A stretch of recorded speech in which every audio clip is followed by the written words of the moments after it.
Hey guys, welcome back to my YouTube channel. If you guys don't know who I am, my name is Freddie MUA. I'm typically doing makeup and hair, but today I decided to do something a little different. As you can see, we're in my dining room slash almost into my living room.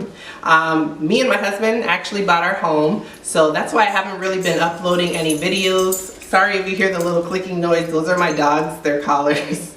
I'm sort of in the rest of the house. I usually would record in my YouTube room, which is not done yet, but when it is done, I'll do a before and after, and I'll show you guys my home makeup area.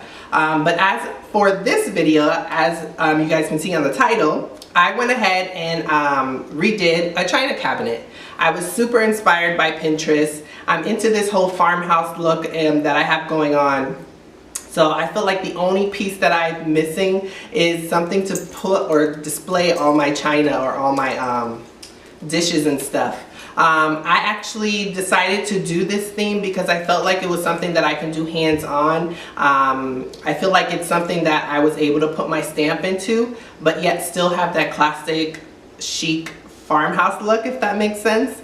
Let's stop rambling. I'm gonna just get right into the video. I did end up getting my china cabinet from OfferUp. I was really going back and forth between Letgo, OfferUp, and Facebook Market. I actually ended up getting one right off of OfferUp, and I was so lucky that the guy actually delivered it to me because I only have a Honda, my husband has a Honda, so we don't have anything to pick up such a large cabinet. I actually ended up paying a little bit more than I wanted to.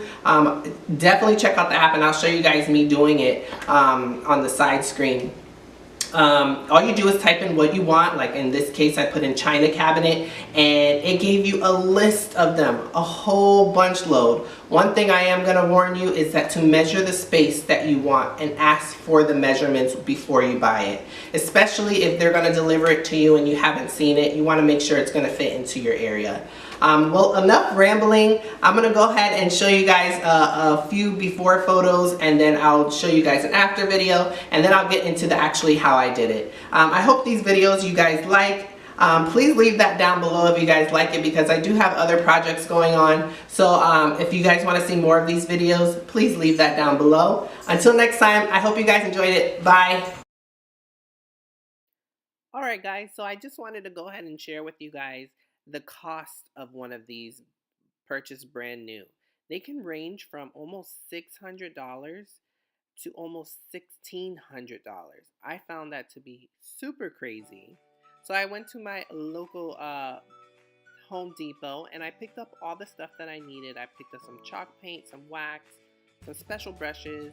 I also wanted to show you guys the color range that you can do. To start off, all I did was clean the actual hutch and taped off any glass or anything, any area that I did not want to paint. You actually don't even need a lot of this paint. I probably didn't even need that amount, but I am planning on doing more projects that will involve the chalk paint, so I decided to just buy the bigger brand. I believe this one was the Farmhouse White, but I will have that in the description.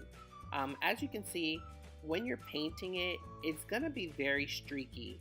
I don't want you to worry too much about the direction on how you're painting it.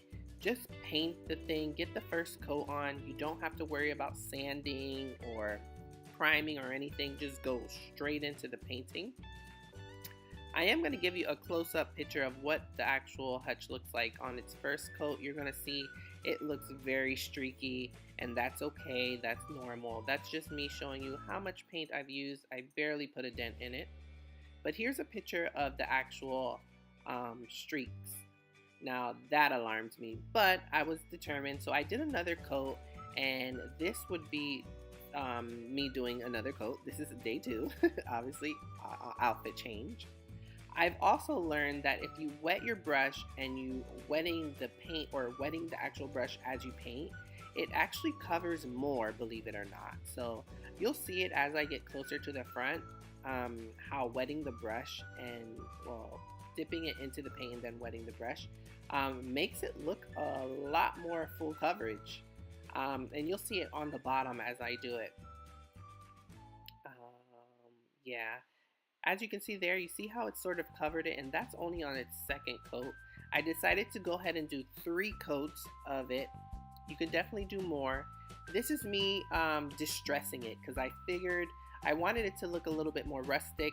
So you can actually just go in it with a soft sander or even a rough sander, and then just a wet rag, and all you do is just distress in the areas by rubbing it slightly and then wiping it down, and that's your distress.